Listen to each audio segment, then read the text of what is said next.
parenting can be also known as child rearing. In this video, I'll be talking with you the topic of cross-cultural child rearing all around the world.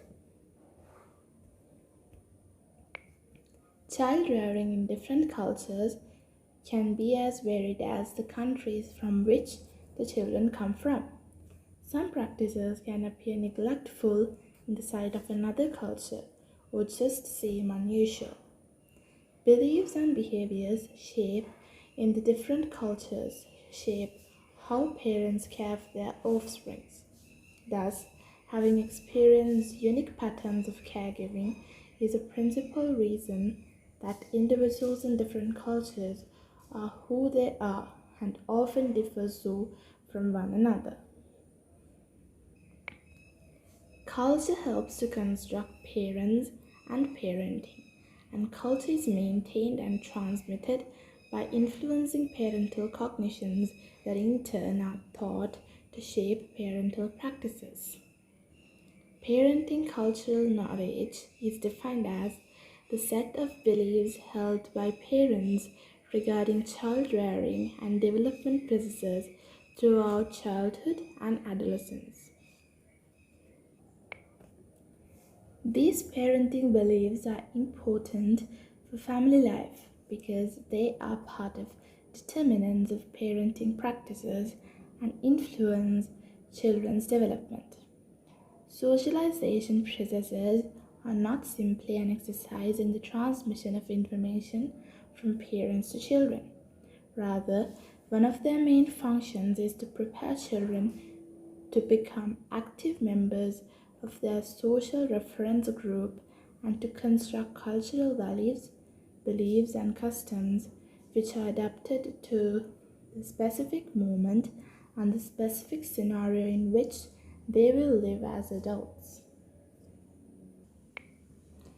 Parenting cultural knowledge provides parents with a framework of interpreting their children's behavior, guides their interactions with them, determines the activities, and influences the value and functions attached to different development contexts, such as the family and the school, in terms of sustainable development in childhood and adolescence.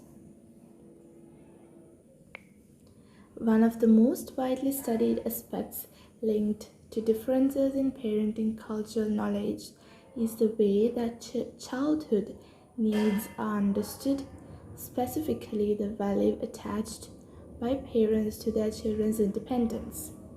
There is a fairly large body of evidence to suggest that collectivist cultures, such as those found in Latin America and Japan, for example, value independence more highly, thereby fostering greater behavioral control. Individualist cultures, on the other hand, such as those found in North America or Central Europe, attached more importance to autonomy and self-confidence during the socialization process, with the parents tending to be more permissive. While in the United States and Central European countries, parents tend to promote their children's independence and facilitate their exploration of and interests in everything which surrounds them. In other cultural environments such as Japan or Argentina, for instance, more emphasis is placed on interdependence between family members since this is considered more beneficial for children's development. Children's experiences with their parents within a cultural context consequently scaffold them to become culturally competent members in their society. European American mothers use suggestions and other indirect means of structuring their children's behavior. Puerto Rican mothers use more direct means of structuring, such as commands, physical positioning, and restraints, and direct attempts to recruit their children's attention. Parents normally organize and distribute their caregiving faithful to individual cultural belief systems and behavioral patterns. Indeed, culturally constructed beliefs can be so powerful that parents are known to act on them, setting aside what their senses might tell them about their own children.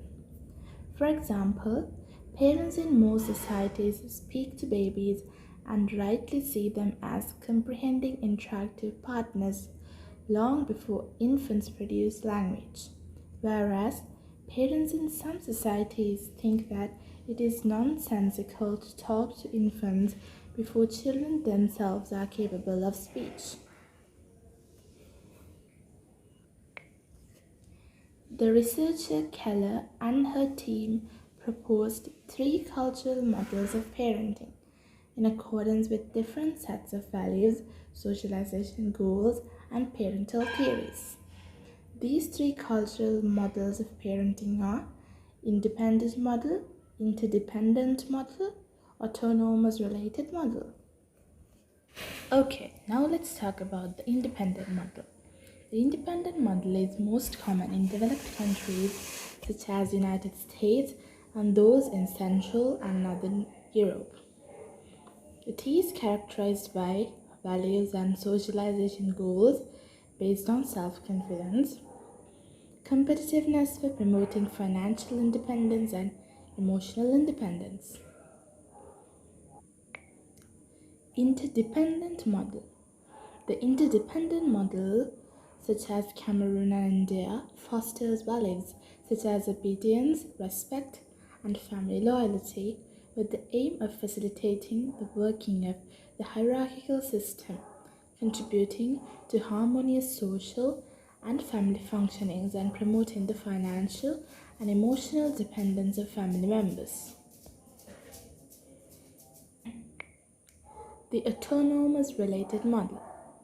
Autonomous related model is more common in developing regions such as Latin American countries which have a strong cultural inheritance based on interdependence. This model fosters both autonomy and family belonging and inclusion, promoting both financial independence and emotional dependence at the same time. Now let's see how different parenting styles impact on children.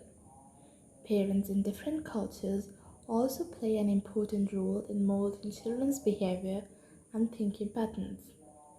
Typically, parents are the ones who prepare the children to interact with wider society. Children's interactions with their parents often act as a standard of how to behave around others, learning a variety of socio-cultural rules, expectations, and taboos.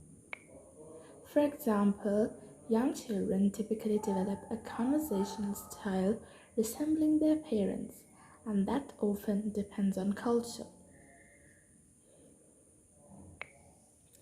Parents generally raise their children with the goal of molding them into effective adults, but the definition of an effective, productive member of society differs from culture to another culture. How important is happiness, financial stability, family connectedness, faith? Generally, success is defined by what ethics, morals, and standards of life practice the culture in question possesses. European American children frequently provide long, elaborative, self focused narratives emphasizing personal preferences and autonomy. Their interaction style also tends to be reciprocal, taking turns in talking. In contrast, Korean and Chinese children accounts are usually brief, relation oriented, and show a great concern with authority.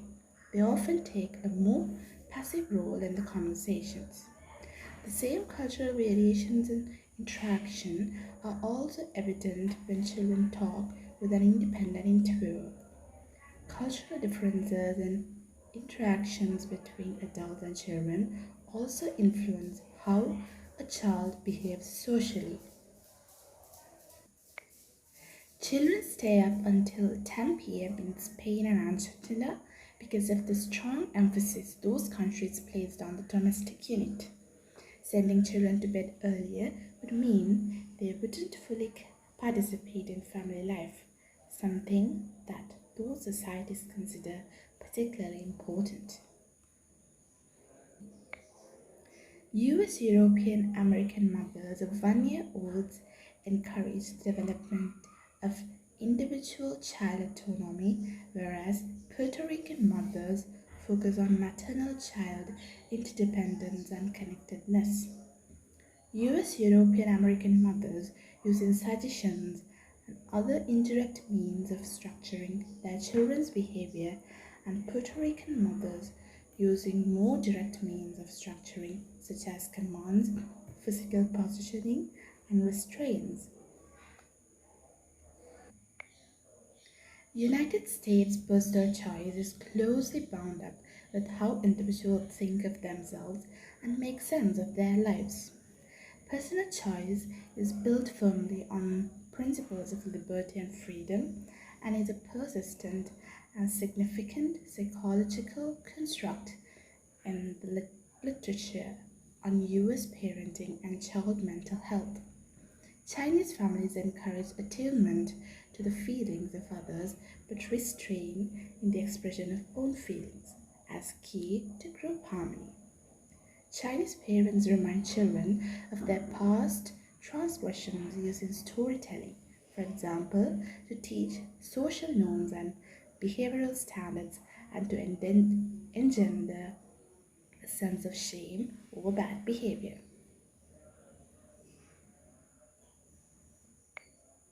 In contrast, American parents avoid stories of disobedience so as to not to damage their children's self-esteem. However, the same parenting cognition or practice can also assume different meanings or functions in different cultural contexts.